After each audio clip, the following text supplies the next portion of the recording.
शुभ कर्माचं फळ दुःख. शुभ कर्माचं फळ.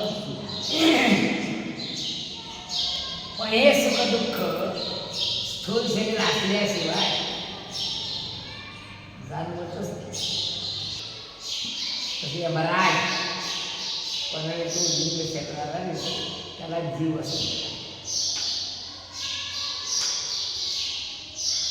काय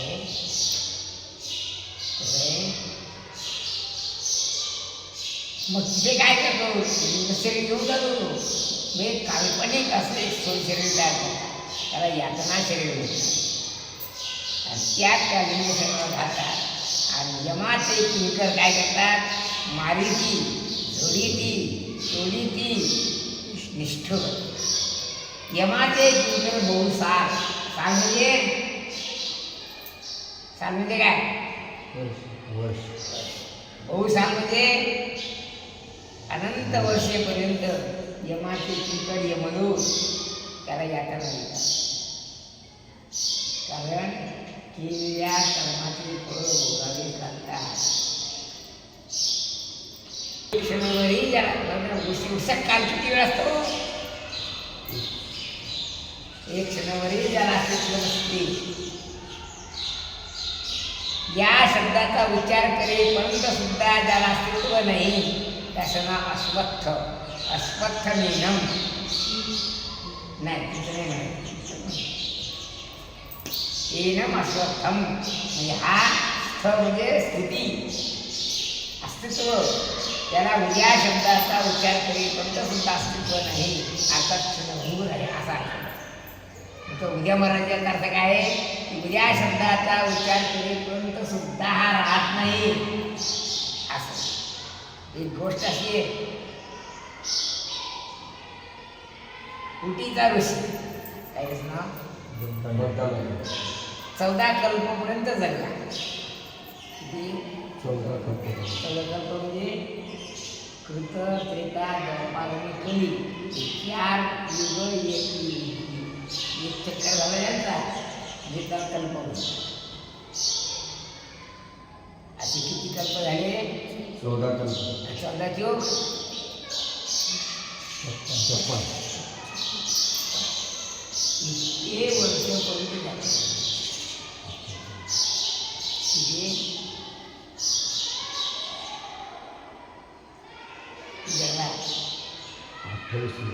पण त्यानं काय केलं तर थोडासा उन्हाचा थंडीचा पावसाचा त्रास होणे म्हणून एक टाकी पाहिजे अशी एवढी सांगते. त्या टाकीकडे बसून तपश्चर्या करायला.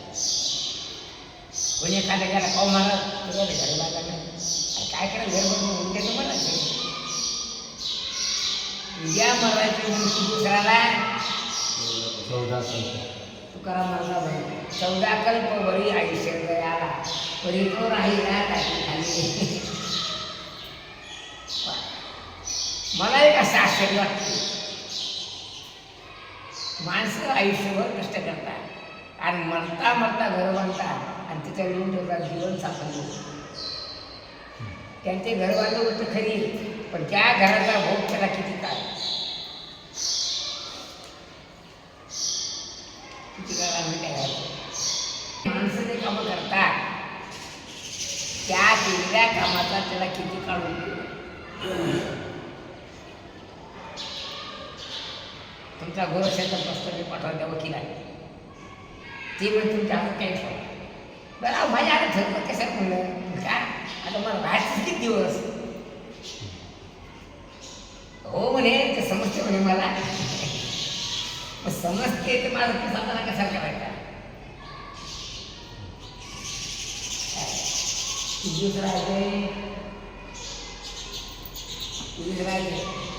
काय म्हणला बघा उद्या तर जायचंय.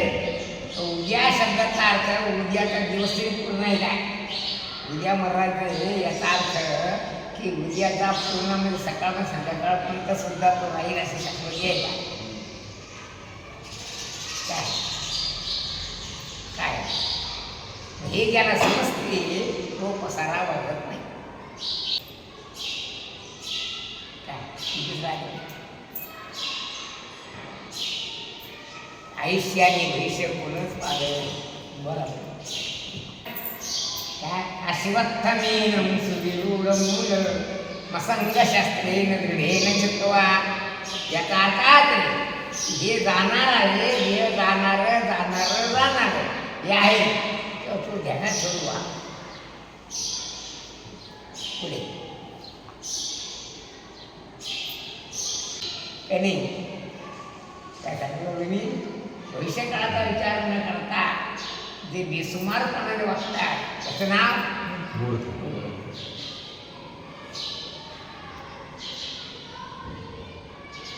काय झालं मुंगळे घर म्हणतात काय नाही. काय झालं खूप पाऊस पडला रस्त्यात सगळं मुंगळीच मिळते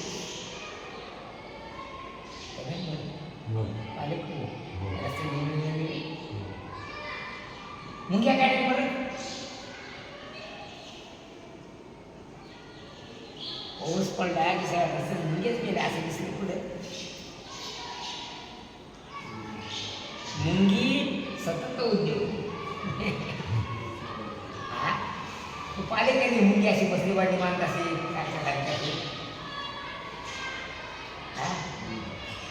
पाहिली का मुंगी गुरु कारण सतत उद्योग करते ती भविष्यकाळाचा विचार करते की आपला भविष्यकाळ सुखात मिळाला. मुंगी सतत उद्योगी वर्षाकाळी आणि मुंगळे वर्षाकाळात मरून पडतात. आता मी काही बाहेर जात नाही आपल्याला सरकार झाले म्हणा आमच्या काळामध्ये असे रस्ते होते त्याला सेलमध्ये डोंगर असे पांढरेच होते खूप चिखल असायचा आता सगळे मुंगळेच गेले जाते इकडून तिकडून म्हणजे शेलगावपासून ते डोंगरपासून सगळं मुंगळेच गेलेले असते रस्ते कारण त्यांनी भविष्यकाळाचा विचार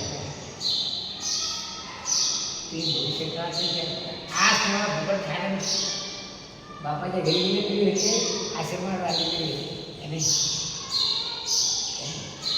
पण तुझ्या लग्न झाल्यानंतर बाप फुकट खाऊ शकतो ती काय घालायचं तू काय घालायचं याचा विचार त्याला काय विचार आमच्या गावात नाही सखोबाईच्या गावात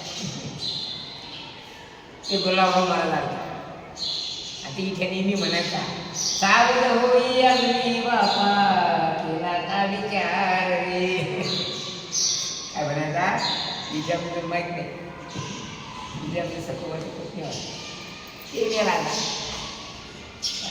काय म्हणायचं गुलाबराव महाराजांचं गाणं होतं तेव्हा अजूनही सावध हो पुढे काय कारण भविष्यकाळ कोणी जाणला नाही पण भविष्य काळामध्ये सुखाने राहण्याची योजना आता करते. समजा साठ्याला खूप अभ्यास केला साठ्या कलेक्टर झाला पगार आपल्याला देणार का साठ्या बापा त्यांनी काय म्हणजे आपण कलेक्टर होण्याकरता आतापासून प्रयत्न करावा का नाही बॉम्बिया कलेक्टर म्हणा तहसीलदार म्हणा एखादं काय म्हणतात काय एस पी म्हणा काय हे होण्याकरता आतापासून प्रयत्न केला ते आता भविष्य काळाची योजना आतापासून करायची का नाही विचार कर तू खेळत असताना सुद्धा म्हणून विचार कर काय पुढे आपली काय देते पुढे म्हणजे भविष्य काळात आणि मागे आपण कसं होतं याचा विचार कर. आठवा ती गती म्हणजे ती अवस्था तुमचं आठ चिंतन करा की मागच्या काळात तुम्ही कसे होतो आणि तुम्ही कसे